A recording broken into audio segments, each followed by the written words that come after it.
आज आम खुशी जे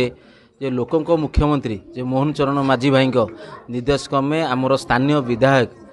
प्रार्थी दिए थिले जगन्नाथ प्रधान भाई तांको नेतृत्व रे आज एक आमर आश्रम स्कूल अंगनवाड़ी केन्द्र रे जो ओडिया पक्ष चली तार उद्देश्य रे आज 7 तारीख वर्णबोध उत्सव रे आज आम कुनी कुनी पिला वर्णबोध बही बंटन करी आमे समस्ते आनंदित होगा सहित भाई एमती निर्देश देले जे जदि आम से जदि छोट बलू पाठ न पढ़ा समाज समाज केमती विकसित हम से प्रथम यदि आम शिक्षा को ग्रहण करवा समाज भी विकसित हो एवं परिवेश विकसित हो एवं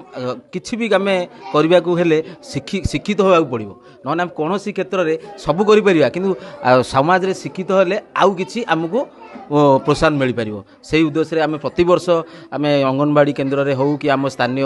साई मानक आम छबिल बनबंध बंटन करूँ विशेष भाव में आम धन्यवाद देवु जे आज आमर ये स्थानीय गुरुजन भाई एवं स्कूल टीचर समस्ते ये उपस्थित धन्यवाद जनाऊँ। जय जगन्नाथ।